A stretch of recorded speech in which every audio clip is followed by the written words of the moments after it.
Satisfação, né? Até logo. Pessoal, agora a gente tem uma entrevista com Alexei Vivan, que é presidente da Associação de Companhias de Energia Elétrica. A Enel não está nessa associação, mas a gente vai falar muito sobre a empresa responsável pela luz de São Paulo. Vamos à entrevista, por favor. Estamos aqui com Alexei Vivan, presidente da Associação Brasileira das Companhias de Energia Elétrica. Alexei, muito obrigado aqui pela presença no Poder Expresso. Começo perguntando ao senhor, como é que o senhor está vendo essa questão aí do apagão em São Paulo, prejudicando aí mais de 1 milhão de pessoas, ainda tem, nesse momento aí, mais de 300 mil pessoas ainda prejudicadas. Queria saber se esse tipo de evento, ele acaba gerando uma imagem negativa para as empresas de energia, considerando aí que não está, né, ligada a vocês, a associação de vocês, ou seja, a Companhia de São Paulo, responsável pela energia de São Paulo, pela luz de São Paulo, ela não está ligada a vocês. É bom que a gente deixe claro isso, mas eu queria saber se esse tipo de evento, ele não acaba prejudicando a imagem das empresas. Bom, obrigado pela oportunidade, é um prazer estar com vocês. Eu tenho que dizer, inclusive, que eu particularmente fui afetado também. Eu fiquei mais de 36 horas sem energia, que foi instituída agora na madrugada. Mas veja, a gente tem que ter um cuidado na avaliação da situação. É óbvio que traz um impacto ruim para as concessionárias de distribuição de energia elétrica, mas traz situações críticas aí para diversos usuários, né? Muitos deles com danos elétricos, perdas de equipamentos e outros bens. Mas o fato é, a gente tem que ter uma certa racionalidade também para avaliar a situação, né? Nós estamos aí diante de ventos críticos acima de 100 km por hora, né? São eventos climáticos extremos que nós estamos vivenciando, como aconteceu tempos atrás. Eu estive em contato com a própria Enel para entender a situação. Eles nos colocaram aí que atualmente tem mais de 2.900 pessoas entre equipes nas ruas para fazer esse restabelecimento, e nós temos que também levantar alguns dados, né? A nossa rede, ela é uma rede aérea, né? E é uma rede que foi construída para suportar ventos de até 80 km por hora. Nós estamos tendo ventos acima de 100 km por hora, com diversas quedas de árvores que também impactam no restabelecimento. Estive falando com a Enel também sobre o que eles têm feito, né, para melhorar a situação, e desde os eventos que tivemos recentemente, ela colocou que estão fazendo investimentos aí para reconstituir, para melhorar, para tornar as redes mais resilientes. Tem aí cerca de 20 bilhões de reais previstos para investir nos próximos anos, até 2026. Estão contratando mais equipes, ou seja, estão fazendo o que é possível para que essas situações imprevisíveis aí causem menos impactos possíveis. Agora, é óbvio, é uma situação bastante complexa, é uma situação que a ANEEL, que é a Agência Reguladora Federal, que é quem tem competência para fiscalizar as concessionárias de distribuição, fará a sua fiscalização, avaliará em que nível houve falhas realmente na prestação de serviço, houve falhas em relação a restabelecimento da energia, né, tempo de restabelecimento, e verificará aí o que pode ser feito em termos de penalidade, se é o caso, para a Enel.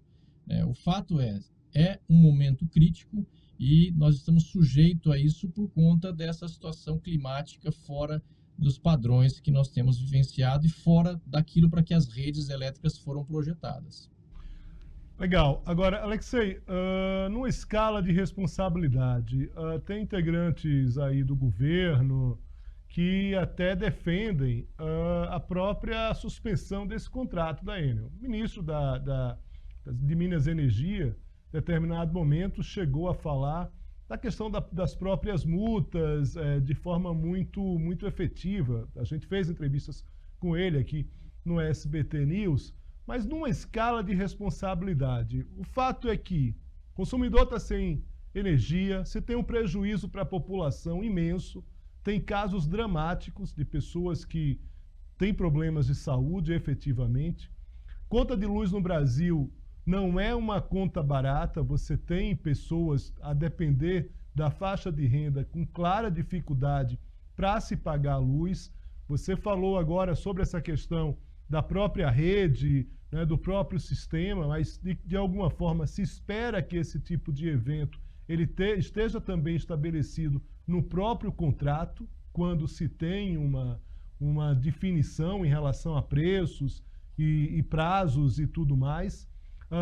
Muita gente criticando também a própria Agência Nacional em relação a essa fiscalização, que deve ser mais efetiva.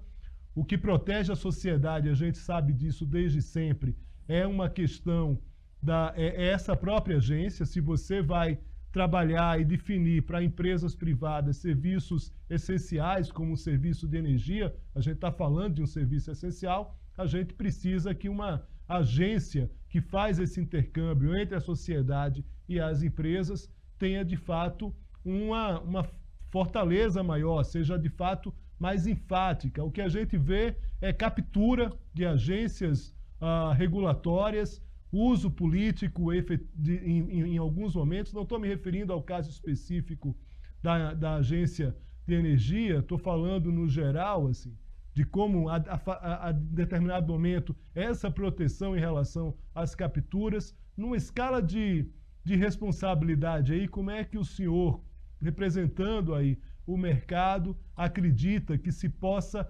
avançar? Afinal de contas, a sociedade, o consumidor, quer respostas em relação a essa situação.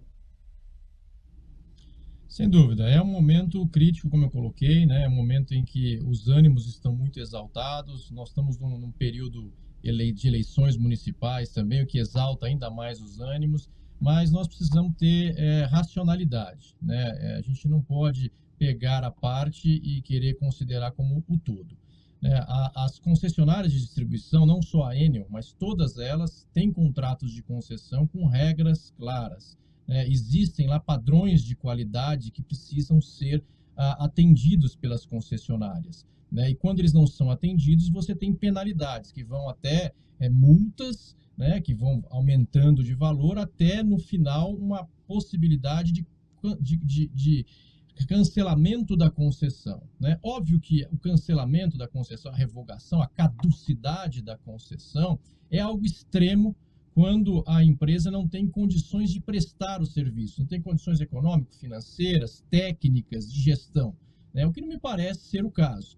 Nós, de novo, estamos num momento de um evento climático extremo, a rede elétrica ela não foi preparada para responder a esses eventos extremos. O que tem que se fazer agora, que aliás é o que a ANEEL tem feito, aos poucos, de uma forma crescente, exigir que as empresas façam esses investimentos. Nós precisamos lembrar também que todo investimento que é feito na concessão de energia e que não está previsto no contrato de concessão, ele tem que ser, de alguma forma, arcado pela tarifa da concessionária de distribuição.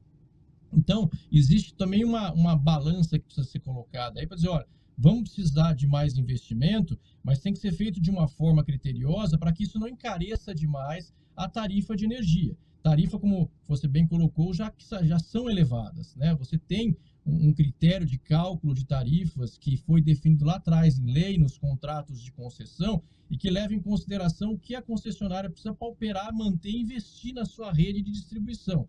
Então, é uma estrutura tarifária criada por lei, estabelecida nos contratos de concessão e que a ANEEL vem aplicando corretamente. Eu acho que a ANEEL é uma agência reguladora bastante competente e técnica e que não me parece que tenha essa captura, ao menos do ponto de vista da gente, olhando exclusivamente a agência ANEEL, nós vemos como uma agência independente e que tem cumprido as suas funções. Tanto assim que tem aplicado penalidades elevadas aí para as concessionárias quando há descumprimento de regras. A própria Enel já sofreu penalidades elevadas aí.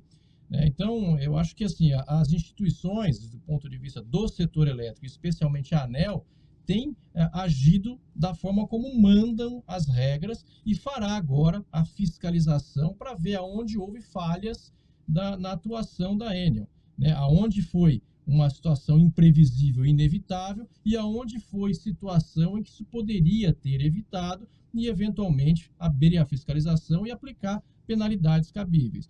O que só precisamos ter cuidado é em relação aos extremismos, né? De falar, não, precisamos caçar a concessão da Enel, porque temos que lembrar o seguinte, você pode até trocar o responsável pela concessão, mas a operação ela acontece da forma como a legislação e o contrato exige, né? Você tem equipes, você tem pessoas, você tem investimentos que precisam ser feitos e quem faz é a concessão com a tarifa que ela recebe, né? Independentemente de quem seja o controlador dessa concessionária. Então, por isso que é preciso cuidado e avaliar caso a caso, agora passado essa situação extrema, crítica, e que realmente trouxe impactos significativos para a população, mas olhar com responsabilidade, com critério, para você aí adotar as medidas fiscalizatórias e punitivas cabíveis, sem excessos, né, e sem vinganças.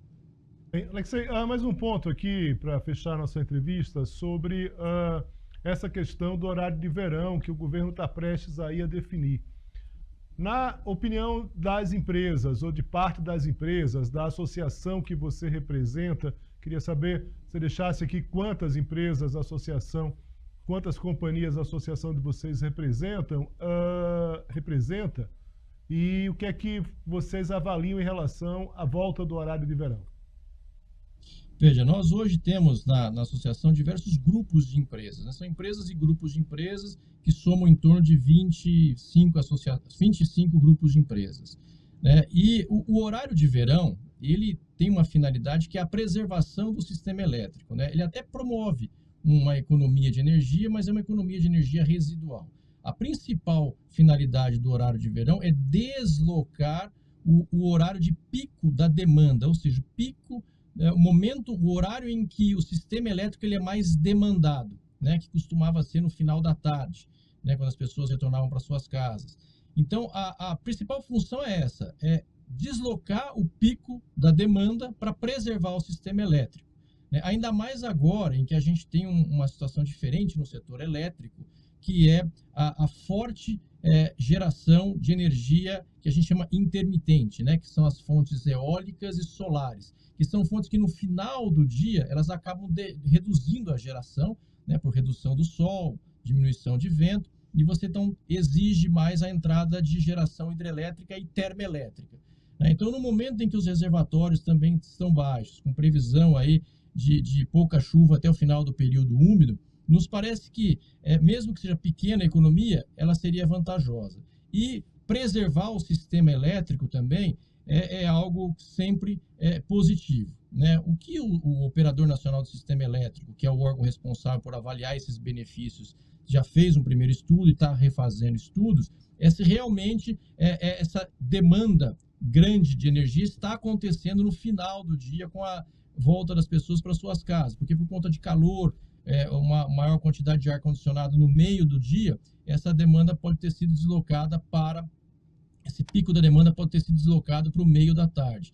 Mas nos parece que ainda seria favorável aí, em termos de preservação do sistema elétrico. É óbvio que tem que ver outras questões, né? Tem questões sociais, né? O problema de se ter que acordar ainda de noite, a questão do ciclo biológico das pessoas. Então, também existe aí uma certa resistência por parte da população. Há quem ache vantajoso, há quem não ache vantajoso. O pessoal do comércio acha vantajoso para ter uma atividade econômica, ativar mais a economia, né? Agora, do ponto de vista exclusivamente técnico, nos parece que há aí uma vantagem em termos de preservação do sistema elétrico. Muito bem, Alexei Vivan, muito obrigado aqui pela presença no Poder Expresso.